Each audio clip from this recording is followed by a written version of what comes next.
So let's start this review by saying, what's up with this album cover? I mean, it's a priest-like figure in the middle of the Arctic with a wooden house where you see like Thor probably on lean shooting all kinds of colors throughout his lightning bolts, and then you see a what you call it, a chimney smoking out different like purple color. I guess is a reference to Smokepurpp and how he likes fucking, I guess, lean or whatever. But it's just a confusing album cover.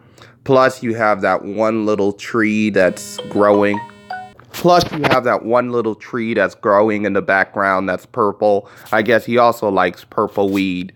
But I have to say, guys, this seems like Smokepurpp's like B-sides of his whole last album, which would explain why there's so many references to bees, like on the song 123 where he says, I just hit a bee, or Bumblebee, which is like the 8th track. But hey, let's just get into it. So Smokepurpp is, of course, the newest do-it-yourself trap rappers from Florida, and he blew up with somebody named Little Pump. Yeah, Little Pump, Little Pump, Little Pump. Mr. 7, Mr. Equal to Damn. Little Pump is, of course, a friend of his. And he have just came out with, I believe, his second album, which, of course, hey, I checked it out and wasn't really feeling it that much. But I consider this like an EP format, or maybe it's just an album. Hey, but either way, I does it as an EP format, so I'm just going to tell you the grading of his songs. So we start out with 123. So 123 started out with this Kodak Black sample, which of course is a Fate sample in the background, where I guess that's the tag of Murder Beats, which he only used the sample for about 3 out of these 10 tracks. So I'm like, damn, you produced the whole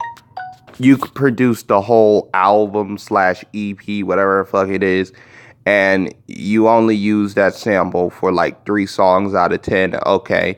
And it's not even a good sample to me. And little Smokepurpp, he rhymes about going to the Ukraine, so I thought that was pretty cool. Wow. So, of course, I didn't really like the album, the track, so I gave it a 1, 2, 3, but I left the 2 out of 2 and 3 out, so I gave it a 1. It wasn't really that good. Okay, Big Dope, which was really a nice track, and this is where the EP slash album really picks up. I really like that whole telescope line. Like, I thought that was pretty cool, you know. But he makes a reference to Harlem Shake, which is very much dated. Like, that was like 5 years ago, man. You could have made like a more recent reference. But overall, it was better than 123, so I give it a 2.5. Now, Do Not Disturb, which I have to say is the best Do Not Disturb since Drake. And also, like Drake, I wish he put it like at the end of the whole album slash EP, because it's one of the most memorable tracks on here. Of course, Little Yachty, he does his thing. And Offset, he says he's going to cop a robot, which was pretty cool. So I gave this track a 4.5, to tell you the truth. It was a good track. Oh yeah, and before I forget, Little Smokepurpp does the whole do thing for the sounds of his gun, and I'm telling you, I got flashbacks to Kendrick Lamar, because he was the first one I knew of to do the whole do thing for his gun sound, like he's fucking doing do-rock to me. Pockets must be a reference to how he spent pocket change on this fucking beat, because the whole baby jingles do not make it sound youthful and fun. It actually makes it sound immature and dull.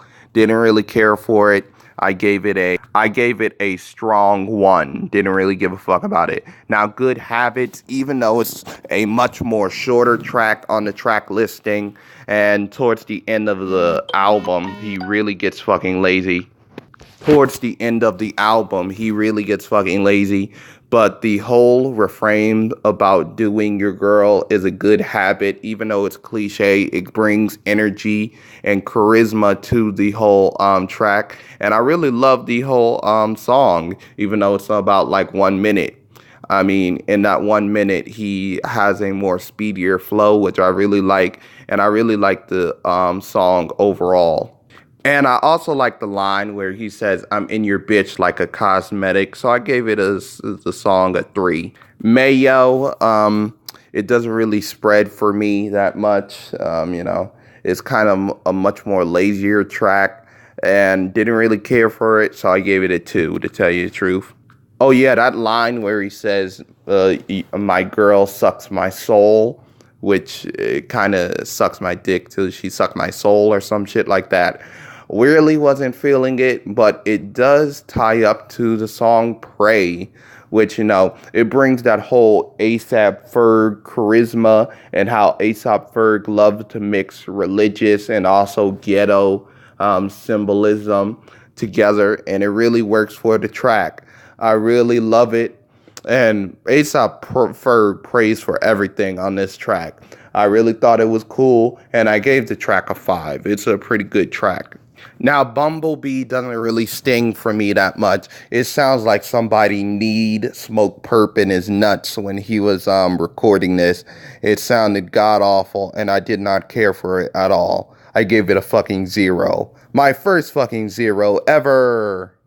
Way got me feeling some type of way because it was a god-awful track. The only reason why I'm not giving it a 0 is because he has that one line where he says, "My girl sucks my dick and then holds my kids for ransom." I thought that was pretty clever, so I gave it a 0.5. For the Gang was god awful, and that's why I think that the producer's tag was mixed so low in the whole sound.